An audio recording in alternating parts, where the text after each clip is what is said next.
మహాగణపతిం మనస స్మరామి మహాగణపతిం మనస స్మరామి. టిఆర్ క్రియేషన్స్ ఫ్యామిలీ అందరికీ నా హృదయపూర్వక ధన్యవాదాలు. సో ఈ మాసం డిసెంబర్ మాసానికి సంబంధించి అంటే మనం ఇక్కడ చూసినట్టయితే కనుక ఈ యొక్క 2024 సంవత్సరంలో చివరి మాసం డిసెంబర్ మాసానికి వచ్చేసాం అప్పుడే. సో డిసెంబర్ మాసంలో ముఖ్యమైన మేజర్ ఈవెంట్స్ మనం చూస్తే కనుక 7వ తారీఖు సుబ్రహ్మణ్య షష్ఠి ఉంది, 28 శని త్రయోదశి ఉంది, 29 మాస శివరాత్రి ఉంది. కాబట్టి మన పండుగలు ఈ నెల ప్రతి నెల చాలా బాగుంటాయి అని ఈ నెల కొంచెం మేజర్ ఈవెంట్స్ ఇవే ఉన్నాయి. సో అలాగే ఇక్కడ మనం చూస్తే కనుక డిసెంబర్ 7వ తారీఖు నుంచి కుజుడు వక్రించడం అనేది మనం ఇక్కడ మేజర్గా తీసుకోవాల్సిన విషయం. కుజస్తంభన గురించి మనం చెప్పుకున్నాం కదా ఆల్రెడీ. కుజస్తంభన అంటేనే అదే ఇప్పుడు కుజుడు వక్రించడం డిసెంబర్ 7 నుంచి స్టార్ట్ అవుతుంది. ఇంకా అలాగే బుధుడి యొక్క వక్రత్యాగం కూడా, బుధుడు కూడా ఆల్రెడీ వక్రించున్నారు. బుధుడి యొక్క వక్రత్యాగం కూడా డిసెంబర్ 16తో బుధుడి యొక్క వక్రత్యాగం అవుతుంది.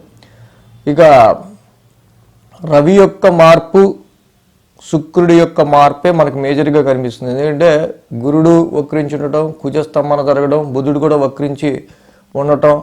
సో లాంగ్ టర్మ్గా ఉండే శని రాహుకేతువులు ఎటు ఆ ప్లేస్లోనే ఉంటాయి. కాబట్టి మేజర్ గ్రహాల్లో పెద్ద ట్రాన్సిటల్ చేంజెస్ అయితే పోయిన మాసానికి ఈ మాసానికి పెద్ద లేవు. కానీ ఇక్కడ మనకి శుక్రుడి యొక్క మార్పు ఈ నెలలో మొత్తంగా శుక్రుడి మార్పు ఒకటి, అలాగే రవి 15వ తారీఖు నుంచి ధనుసు రాశిలోకి రావడం ఒకటి. రవి శుక్రుల యొక్క మార్పు మాత్రమే మనకి ఈ మాసంలో కనిపిస్తుంది.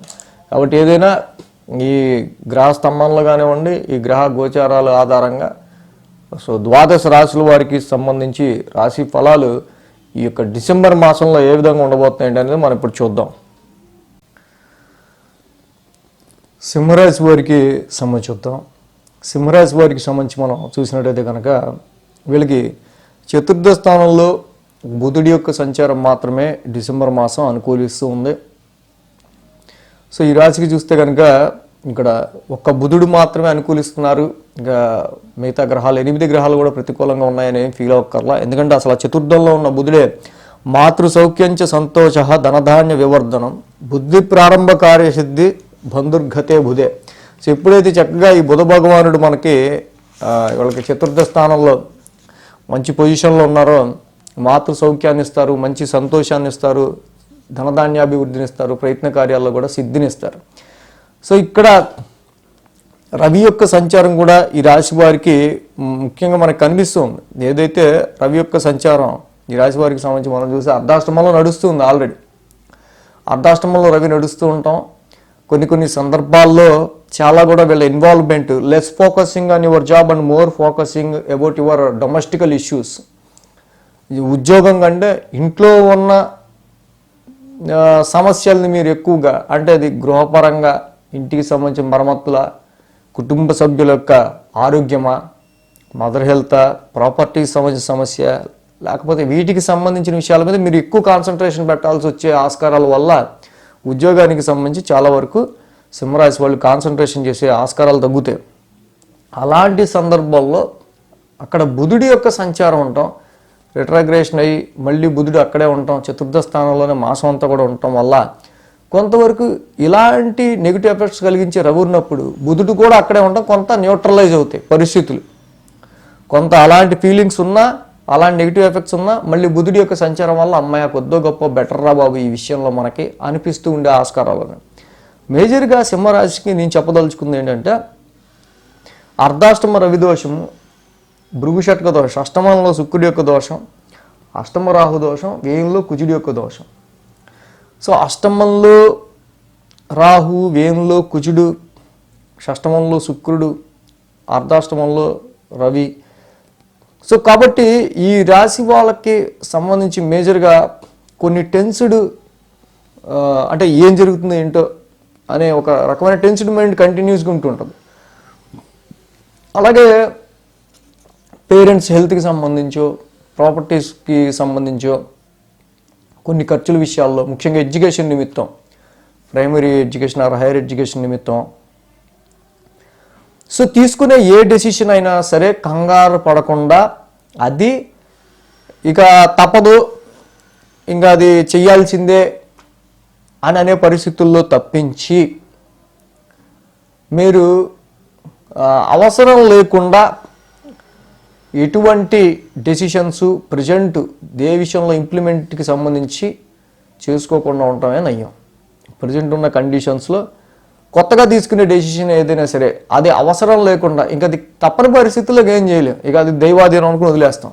అలాంటిది అనవసరంగా ఈ సమయంలో అవసరం లేకపోయినా ఇంప్లిమెంట్ చేస్తే మాత్రం అది ఏ మాత్రం సంతానపరమైన విషయమైనా, ఎడ్యుకేషన్ పరమైన విషయమైనా, ఫారెన్ ట్రావెల్ అయినా, ఉద్యోగపరమైన విషయమైనా, వ్యాపారపరమైన విషయమైనా అది మీకు అంత ఎఫర్టబుల్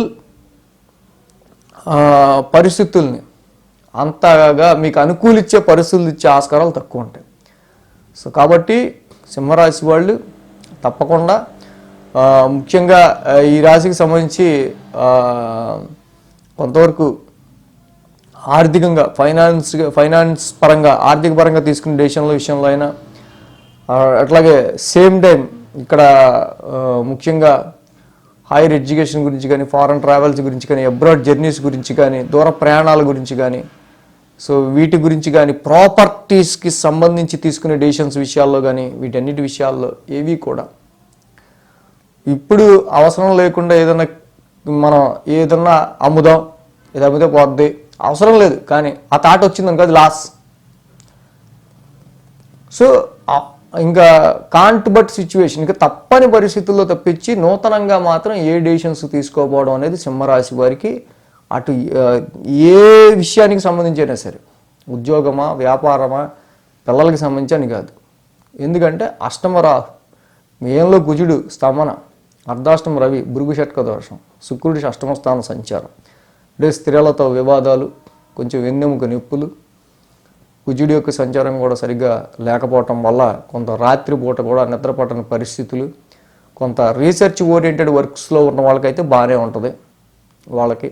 కానీ ఏంటంటే ఒక మెంటల్ యాంగ్జైటీ, ఏమవుతుందో అనే మెంటల్ యాంగ్జైటీ మాత్రం వీళ్ళకి కొంచెం జాయింట్ అకౌంట్స్ రీత్యా, అదర్ సోర్సెస్ ఆఫ్ ఇన్కమ్ రీత్యా, షేర్స్లోనూ ఇన్వెస్ట్మెంట్స్ చేసిన వాళ్ళు ఉంటారు, వాళ్ళకి సంబంధించి మాత్రం ఆల్రెడీ ద్వితీయంలో కేతు ఉండటం వల్ల అనవసరంగా మైండ్లెస్గా పెట్టాం మనం దీనిలో డబ్బులు అనే ఒక రకమైన సిచ్యువేషను, పెట్టాక ఏమవుద్దు అనే టెన్షన్, ఇవన్నీ ఎక్కువ ఉంటాయి.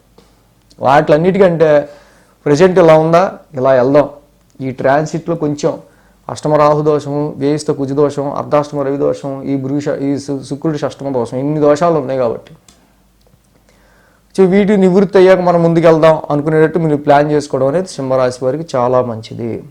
కాబట్టి ఇక్కడ ప్రస్తుతం ఉన్న పరిస్థితుల్లో వీళ్ళకే కాలభైరవాష్టకం కానీ, నవగ్రహాలకి 27 ప్రదక్షిణ చేసుకుని శివాలయ దర్శనం చేసుకోవడం కానీ, శ్రీరామరక్షా స్తోత్రం కానీ, చక్కగా నిత్యం శివాలయ దర్శనం కానీ వీళ్ళకి చాలా మంచి ఫలితాన్ని ఇస్తుంది సింహరాశి వాళ్ళకి. అదే నిజంగా మరి మెయిన్లో కుజస్తంభన వల్ల ఎప్పుడు ఏ విషయాల్లో ఇంపాక్ట్ ఉండొచ్చు, ఖర్చుల విషయం మనం ఏమన్నా చెప్పుకున్న మెంటల్ యాంగ్జైటీస్, టెన్స్డ్ మైండ్ ఏ వారంలో ఉండొచ్చు, ఏ రోజులో ఉండొచ్చు. అర్ధాష్టమ రవి దోషం వల్ల ఏమన్నా చెప్పుకున్న గృహపరమైన విషయాల్లో కొంచెం మానసిక ప్రశాంతతకి సంబంధించి ఉద్యోగం మీద కాన్సన్ట్రేట్ చేయలేని పరిస్థితులు ఎప్పుడు ఏర్పడవచ్చు.